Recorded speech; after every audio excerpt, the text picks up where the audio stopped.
tibuok Central Visayas ang sikihor maoy nagpabilin nga hangtod karon zero sa COVID cases, Governor. So tinuod ba nga hangtod karon, Governor, nagpabilin ang sikihor nga COVID free? Kaloy sa Diyos, kapabilin ang sikihor COVID-free karong panahon na. With the blessing of the Lord, alipay kong dako, nga gitabangan niyo sa atong kahitas-an, nga protektahan yun ang sikihor. Okay. Unsay mga gihimo sa atong gobernador o mga opisyalis diha sa sikihor, Governor, aron nga hangtod karon magpabilin ta o nagpabilin ta nga zero sa COVID? Sa pagkakaroon, stricto yung kaayo ko mo issue of travel pass padulong sa other provinces. Stricto ko pagpasulod din ipod sa sikihor, kinahanglan po na entrance pass.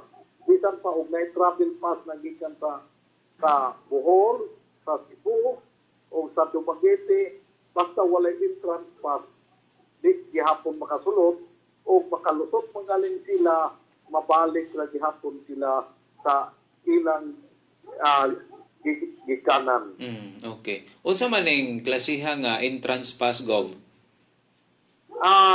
Once nga ma-isyuhan sila og medical certificate from the origin, onya na sila travel pass from the origin, pero di gihapon na mao nga among dawaton diretso dinhi sa sikihor kay mo issue pa mi og entrance pass. Okay. Diri sa sikihor. Okay. Bisan pa og naa sila travel pass, na sila medical certificate, pero pag-abot sa sikihor, ibalik yun na mo siya sa iyahang port of origin. Okay. Di yun na mo pasudlon. Okay. Kining entrance pass, kinsa may mo issue dinhi ang buhatan sa atong gobernador? Sir, ikaw mismo. Ang gobernador yun, tanan ang mo issue. I-centralize yun sa ako ang opisina. Doon na ba'y mga instances, Gov, nga napabalik yun sa ilang agi kay why entrance pass? Daghan na yun. Daghan na. In fact, the other day, daw kabuok, nasuko na ko daily kumakuan kay I am protecting the 106,000 residents here in Sikihor. Okay. So, grabing kay stricto kay pabalikon gyud kay sa ubang mga lugar i-consider laman o dawaton kay lagi tungod sa kaluoy pod sa kahimtang, pero ang imuha political will gigamit gyud nimo. Balik yun. Gani ang ang congressman karon nga ang akong buktong anak iyang mismong asawa nga taga Bohol po. Taga Bohol man yun ang akong daughter-in-law. Wa gani sila kasulod diri sa sikihor. Kay kinahanglan i-quarantine dito, pag-abot i-quarantine po sila. So, why pabor-pabor, Gov, ha? Why pabor-pabor matig anak nako. Pastilan. So, nindot kayo ang imong mga palisiya nga gipatuman. So, kining entrance pass, Gov, unsa may imong basihanan nga maka-issue ka ani or maghatag ka ani ngadto sa mga buot musod og kanang di pug ka muhatag nila, unsa may mga basis ani, Gov? Only purely sikihot noon pa usa akong gipasulod karon. Okay. Oo. So, maura gyud ni ang magkahupot o magkadawat sa entrance pass, only sikihor nun. Yes, karon panahon na.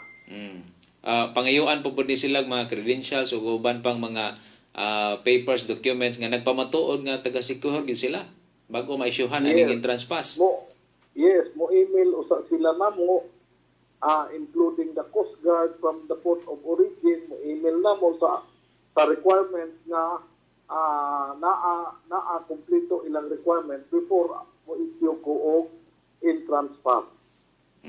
Okay. So, sa dugang na kong pangutana, unyang taod-taod, ako sa kang ihatag sa kong kauban na Gov, si Leonard. Gov, Saldi, congratulations, no? Kay maayo kayong ato ang pagpanalipod, ato ang mga pamaagi diha, no? Na zero, no? Zero COVID, no? COVID-free pag yun ang Yes. atong lalawigan sa Sikihor. Congratulations, Gov. Ang na-mention to mo ganina, Gov, ako kaklaro, pila na to yung population na to diha sa Sikihor? As of now, we have 106,000. 106,000. Oh, Mm. yes. Okay, nya katong kamanduan sa National Gov, hashtag kami dili sa Bohol, apektado po katong gipangusgan gyud nila na mga LSI o mga OFW paulion gyud no, labi na ang mga LSI nato nga wa na gyud mga testing kita na pagaymion. So sa imuha pong lalawigan na Gov, adto na ba po yung mga OFW or LSI na nanguli? Yes, kaning entrance pass na mo, once nga ma-issuehan sila entrance pass, no exemption, pag-abot dire, i-swab test, PCR, o niya, i-quarantine yun 14 days. Walang exemption dire. Tanan yun i-quarantine. Mm. Sa- Okay, sa ato pa ni Gov na sa ilahang point of origin labi na kani mga LSI, wa ni sila kuhae og any testing, ma-PCR man o ma-rapid test. Diha na sa Sikihor pag-abot. Bisan pa og naa sila PCR or swab test sa port of origin nila, pero pag-abot sa Sikihor, i-PCR yun gihapon sila, i-swab test nila. Okay, so kana mo follow gyud sila sa protocol na i-swab test and then i-quarantine gyud sila dayon, Gov. Yes. So, no, ulan pa og mga 2 days kay amo mang yung ikuan kay gamay rabi ang among frontliner. Mm. So, kinahanglan ni nga after 2 days, i-swab test, i-PCR, dayon ibalik na po sa quarantine area sila. Okay. So, inigabot kinta nila ang Gov. Example, usa ka OFW or LSI, inigabot na sila abtan kinta nga quarantine facilities nila. And then after 2 days, Yes. usa pa sila i-PCR test. Yes, yes. Okay. So, so far, kaning to Gov, unsa na may mga health protocols na kuan nimo gipasunod sa imong mga constituents diha sa lalawigan sa Sikihor, Gov? Come again? Mga health protocols, Gov. Health protocols. Health protocols? Yes, Gov. Check-up lang din na mo. Constant check-up. Yes, constant check-up. Then, ang mga frontliners, alert sila. Ang mga barangay officials, ang mga barangay tanod, nagwardya yun sila tanan. Okay. So, gawa sa normal Gov, no? Labi na sa social distancing, no? Sa ato mga jeepney. Nag-follow pa po na ato ang mga jeepney diha na doon ay mga cellophane pang division sa ato mga sakyanan? Tama din. Kana tang mga sakyanan, Gov, kay pangbutangag mga division. So, naapunta na po sa ato ang lalawigan. So far, wala mi. Wala mi. Pwede na sila makasuroy-suroy around the island. Wala mi anang mga kuan anang na ICBC sa sakyanan. Wala mi because kuan man mi kaning bisan sa DCQ pa mi DCQ we can roam around. Ang amo lang kanang pagpasulod lang din sa Sikihor, stricto kaayo mi. Stricto gyud.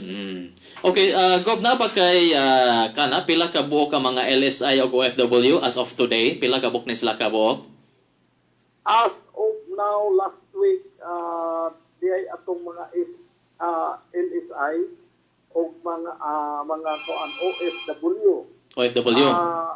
Ang pagpasulod po mo, every Tuesday ra o Friday, ang pagpasulod gikan sa Negros o ang gikan sa Cebu every Saturday lang. Okay. So, na schedule na pagpasulod, ane? Pero so far, pagkakaroon, mga total kadyo, pila na yung mga OFW o LSI na nanakaroon diha sa itong lalawigan? So far, mga almost 100. 100. Oh. Okay. So, Almost 100. okay. So, nindot tong imuhang giingon, Gov, bisan panapa mo sa GCQ or ECQ ng ikinta, nga makaroon araw ng ato ang mga katawhan diha sa Sikihor. Unya, sa ato pa, Gov, kaning backriding policy na higpiton ko nang ipatuma sa ato ang pagamanan, Gov, nasyonal. So, okay ra ang backriding diha? Sa pagkakaroon kay actually magod ang means of transportation habal-habal na magod. Yes, correct. Oh. Habal-habal. So amo lang po nang gihanyo dito sa nasyonal nga tagaan ni og kanang Consideration. exemption. Oh. Okay. So, how about kaning mga quarantine passes, Gov? Nagpatuman ba po gani? Quarantine pass, nagpatuman po gani? Yes, siyempre. Mm. Dito kay ko, ako ra po'y maka-issue ana ang entrance pass. Okay. Ako pirma, usa na ko ihando sa PDRRM na mo. Okay. So wala na nagihatag nimo sa kayo sa mga mayor, no? Kay ang mga quarantine passes ani under sa LGU Makinta. So ikaw na jud direct mo iga-monitor aning mga quarantine passes. Yes. Ako ra direct kuan mohatag og kuan entrance pass. Walay lain. Even our PD, di ba, na may national na issue ng presidente, ang ato ang provincial director mo konsulta gyud mo ingon gyud sila nga si governor has the authority. Okay. Bilib lang po ko sa akong bagong PD karon, even nga pag-abot niya, ako gihapon kan quarantine. Okay, so no exemption ako diri sa secure. okay, so nindot kay Gov now. So how about inyo mga religious gatherings or any gatherings na nag gitugutan na ba nimo diha? Yes, pero nami social distancing yun ang akong kuan. It's only, we follow the national law na only 50% will be allowed. Okay. So ako kay balik ni Allen Gov no for dugang pa mga pangutana. Gov kining naghisguta og PCR swab, mao ra gyud ni ang gigamit sa atong mga LSI ug mga OFW wa ta mo gamit og kining ni ang gitawag og rapid test, Gov. Yes. Usam kaning PCR and the rapid is one. Parihara na sila.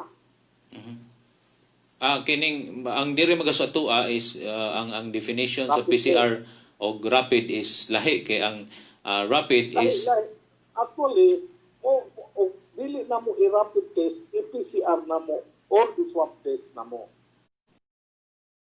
at kanang duha atong igamit PCR o rapid. Yes.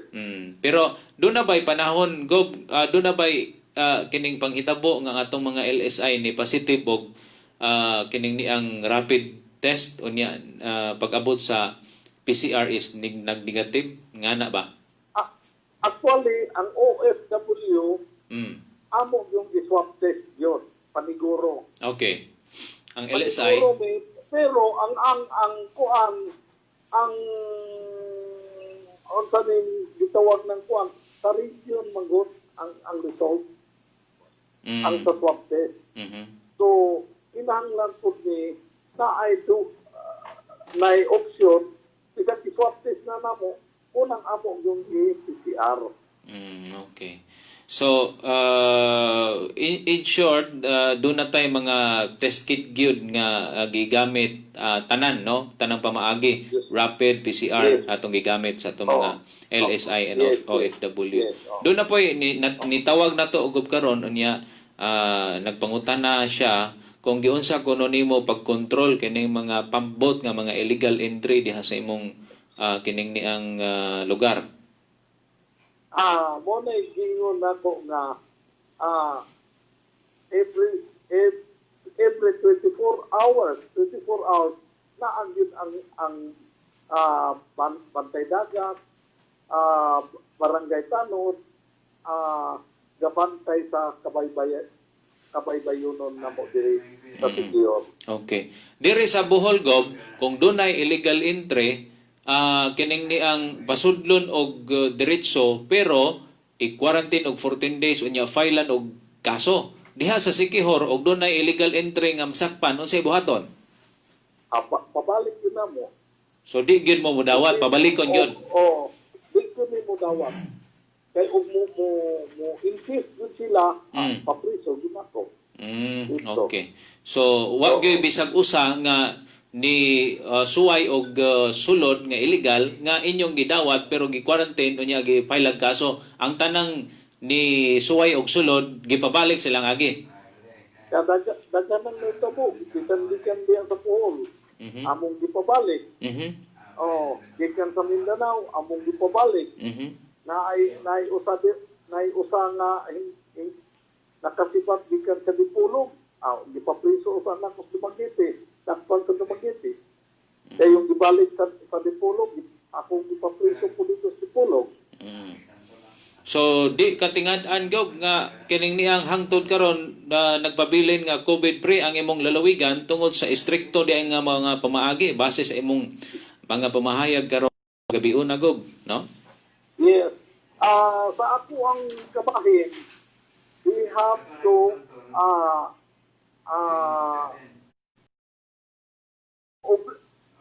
obey sila sa akong executive order sa namin. Even amo ang mga pulis, mga army, gatinabangay ni nalipay kog dako kay dako magkaipagtabang nako ang mga pulis, mga army, mga reservists diri dako kay tabang nako nga di all obey sa ako ang instruction. Wa gyud mo kuan mo dili mo tuo sa ako ang instruction. Okay. So, napoy nangutana go og how about ang inyong mga minors 18 years old below o kadtong mga senior citizen nga 65 years old above, unsay pamaagi sa ilang paggawas? Doon na ba ni sila yung mga restriction? Doon na ba yung mga schedule sa ilang gawas go sa ilang mga panimay? Actually, daytime, makagawas-gawas na sila, but we have a curfew here in Sikihor from 10 o'clock until 4 o'clock in the morning. Kay diri sa Bohol gob ang atong mga senior citizen makagawas ra during sa Tuesday, Wednesday and Thursday. Samtang ang atong mga minor makagawas ra og Friday and Saturday. Diha sa inyo tibuok adlaw sa usa ka semana magkagawas sila. Wala be. Anytime makagawas pa sila. But strict implementation with ang among curfew. Okay. So, especially the senior citizen and the below 18 years old. Pero kining curfew, general na ni sa tibuok na ning curfew, Gov? Yes, general na ni. Okay. So, Gov, mo tayo itong mga pangutana karong gabion na o niya kining ni ang mutawag lang ihapuntan ni mo, Gov, o doon na tayo mga importante pang mga mahibawan, no? Ilabi na nga kining ni ang unsa ni nagpabilin nga COVID-free ang imong lalawigan. Pero kining plano sa Department of Tourism, Gov, nga kining mga COVID-free o guay mga kaso sa COVID, mo ni unang ablihan sa turismo, sa may mong kuha ni Gov?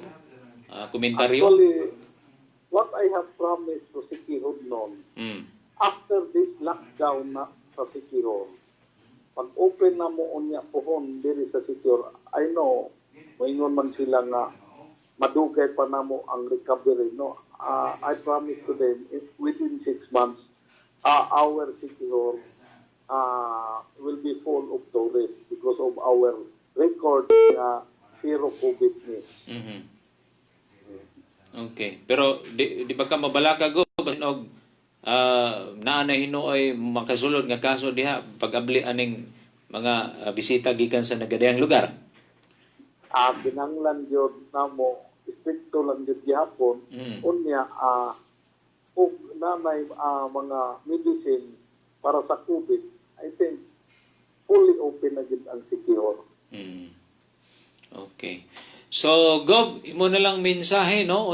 Unsa po'y ang ayan mga buhaton sa itong mga opisyal, unsa imong mga sekreto, Gov, nga paambit sa itong mga naminaw karon para nga magpabilin o katong doon nay kaso sa ilang lugar, mapugnan ang pagdaghan, Gov, sa kining ni ang kaso sa COVID. Palihog ko no, Gov.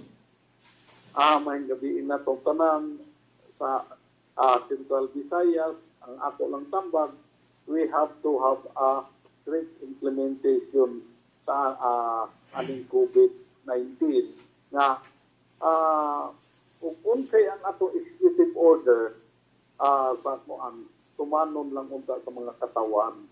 Just like here in Siquijor, ilag yung gituman o what executive order tumanon yun sa mga katawan. Mura din ay ang akong hanyo lang dito sa mga katawan nga mo salig lang po sila sa gadala sa probinsya para nga ang ato ang kuan kaayuhan naman ta tong probinsya. Okay. So, Governor Zaldi Villa, salamat kayo sa imong oras, sir, sa imong gipaambit sa itong mga kaigsunang mga bulanon o sa itong mga nagpaminaw karon sa tibuok kalibutan. Pag-usab, congrats, Gov, no, nga nagpabilin gihapon na itong probinsya sa Siquijor nga COVID-free, Gov. Sa mga taga-Siquijor nun, God bless, no? Kanunay ninyo diha, Gov. Salamat, Gov. Daghang kay salamat, Alin, Leonard. Daghang Okay, kay salamat, Gov. Thank you, Gov. Okay. Okay. So mga ito may gala, no, si Governor Zaldi Villa ang governor sa Siquijor. Hindi na ikatinga.